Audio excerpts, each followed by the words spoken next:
Hey, this is Haberdashery once again. Here's the situation.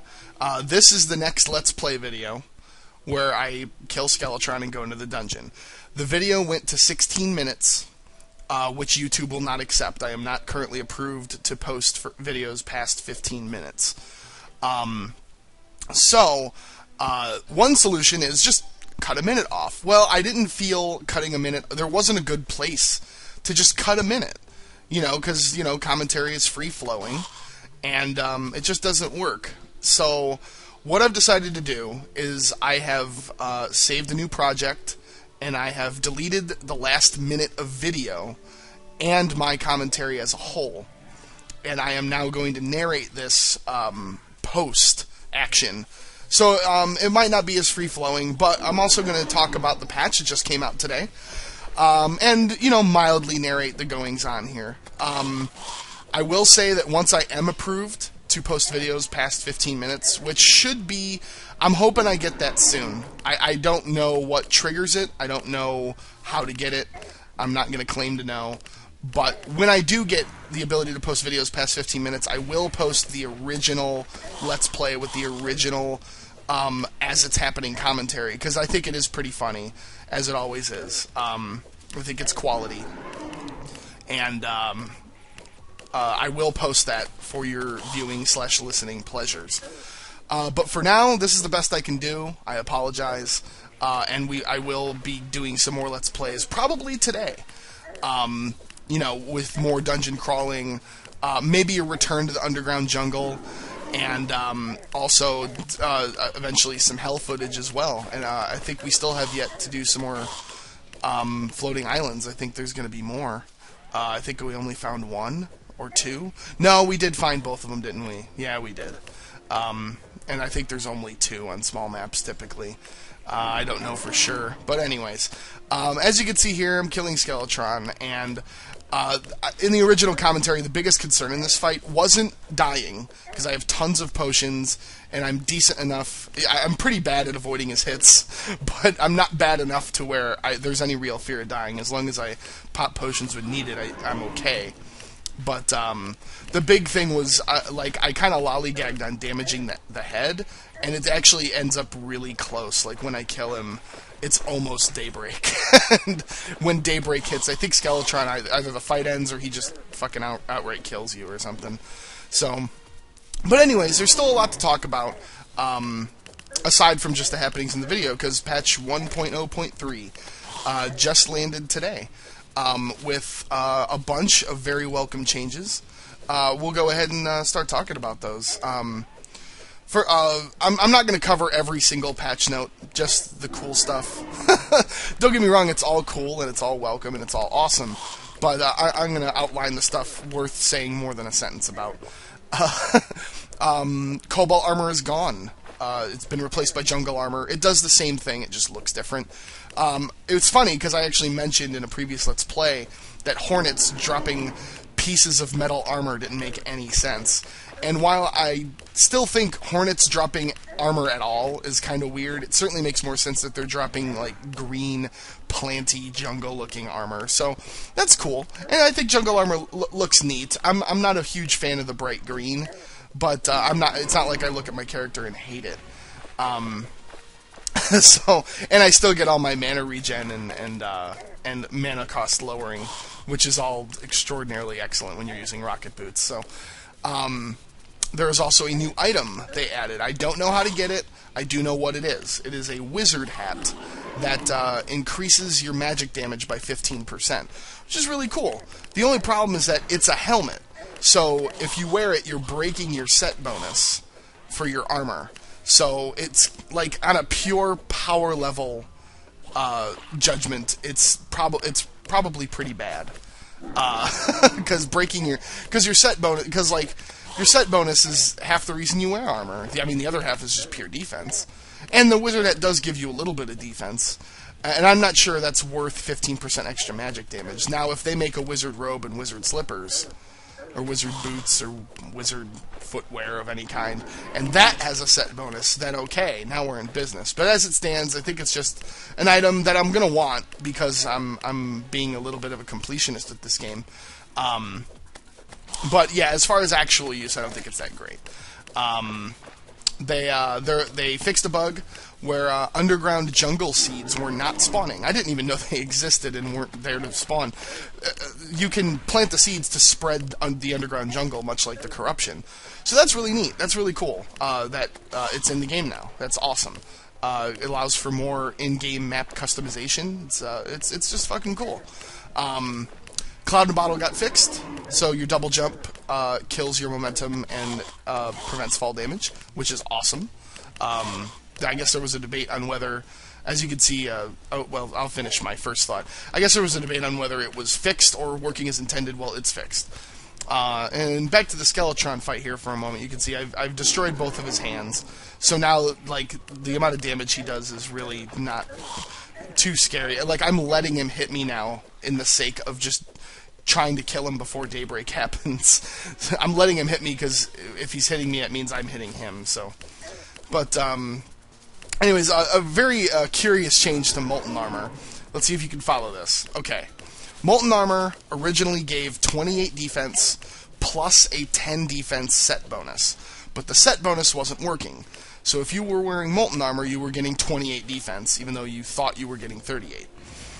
They corrected the set bonuses that they're now working as intended, but then they nerfed Molten Armor to where now Molten Armor with the set bonus that is working gives 27 armor. So they effectively they fixed and nerfed Molten Armor all in one swoop, which is fine though. 27 defense still makes it worth it, because the tier 6 armors, Necro, Shadow, and Cobalt, or Jungle, pardon me, they give 19 defense. So Molten Armor is still definitely worth it, but the dreams of actually having 38 defense aren't going to happen until, I assume, new armor comes out.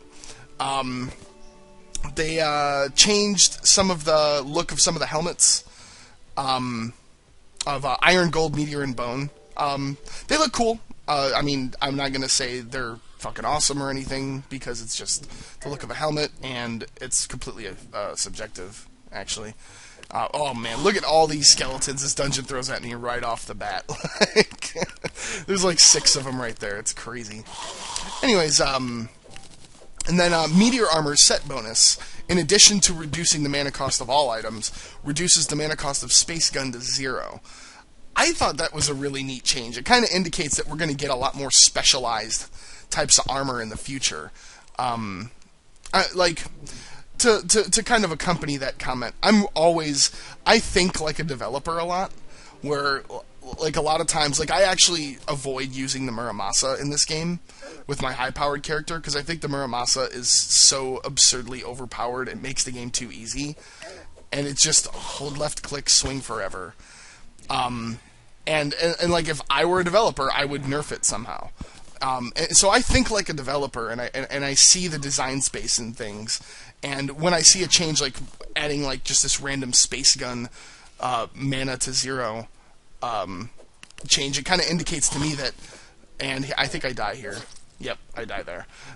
And I think I pause the video and get back to the dungeon.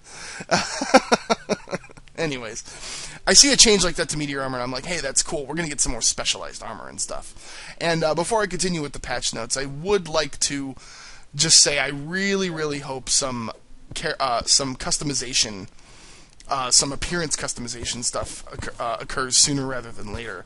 I'm sure it's in the works, because this dev team does seem very ambitious, and it's also a very highly requested thing, and it also seems like this dev team is receptive to the fans. And as you can see on the video here, there's a chest, and yeah, we get a Muramasa here, which is fucking awesome. But again, like, you just heard my thoughts on the Muramasa. I think it's, not only is it like, Sun Fury is overpowered, but at the very least it's fun to use. The Muramasa, like, as you can see, I get the Muramasa, I don't even use it. I'm just like, fuck that. Because it's not even fun to use. It's just hold your left button and swing away. Anyways, back to the patch notes.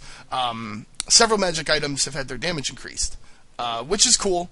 Not a lot of them were drastic. I think the only one that was really sizable was Vilethorn, going from 6 to 8 damage, which on a percentage basis, that's a 33% increase. That's definitely something. Anyways, they added 2 new rare enemies in the underground area. I don't know what they are yet, but they're there, and that's awesome.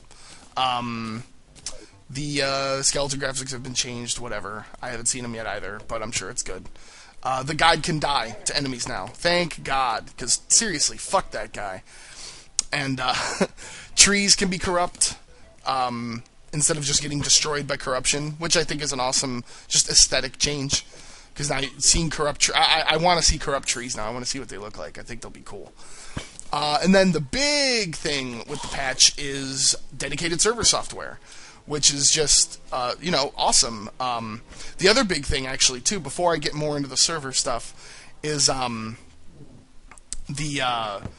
Terraria now supports, you can change the size, you can, change the size of the window now, and also change full screen resolution, which is great. We don't have to use the Terraria wrap anymore. As you can see, my life and mana are still aligned as if it was the normal window size and not put off to the right side like it should be. Well, now it does do that properly when you resize the window. So, very welcome change, very awesome. And before I go on about some server things, I do want to just take a moment and say, Relogic, thank you very much for putting out a great game, for continuing to support it, to supporting the community, listening to the community, and coming out with timely, content-packed patches. It's really nice to see. Now, don't get me wrong, it's really 200,000 sales will definitely motivate you to do more work on the game, but that's the thing is, it's still really nice to see. Even though it's a little expected, it's still great to see developers that are active, and they seem like they really give a shit, and that's really, you don't always see that. As our gaming industry moves closer and closer to resembling the other shitty entertainment industries that I will not name, but you can assume what I'm thinking or talking about. You see a lot of games come out, and these developers don't give a shit about them. They're just out to make money. And don't get me wrong, I'm sure Relogic making money off of Terraria is a welcome side effect of their success, but it's still nice to see. It really, I genuinely feel they give a shit, and that's the thing. We as fans give a shit, and so it's very nice to see that. Anyways, a few words about servers as I find Magic Missile in a treasure chest. There's way too many people running dedicated servers. Way too many people. Now, I'm not saying there's too many servers, because I don't think there's a such thing as too many servers. I'm saying, really what I'm trying to say, there's way too many unqualified people running servers. There's people running servers with hardware that isn't good enough. There's people running servers that don't put in the amount of time you need to put in to run a server properly. There's people running servers that are immature, that are not cut out to run servers, that they're either pansies and they are scared to ban anyone, or they're passive-aggressive and they ban everyone, or they, and I'm not saying all server owners / runners are like this, but there's a lot of them. The popularity of this game has caused a lot of very poor quality multiplayer servers. And don't get me wrong, I've been on some multiplayer servers that are very, very excellent. They're very excellent. But the thing is this the game, the multiplayer game, the entire sphere of multiplayer is overrun with hackers and griefers. But the thing is this wouldn't exist if people who are running these multiplayer servers knew what the fuck they were doing. And the thing is there's way too many people that just, they have a computer good enough to run the software, but it doesn't mean it's good enough to run a server. Or they're not dedicated to it, and there's just a litany, a graveyard, an entire ocean of garbage fucking servers. And it's been very difficult for me to find a good, and now, and this is the thing, it's all self-propagating, because now you have all these people running shitty servers, which give rise to tons of griefers and hackers, which eventually find their way to the actually good servers, and the good admins, and then they ruin it for everybody. So, as you can see, I'm just standing there getting hit. Anyways, we're almost out of time. We'll be back with more Let's Play soon. Do not die.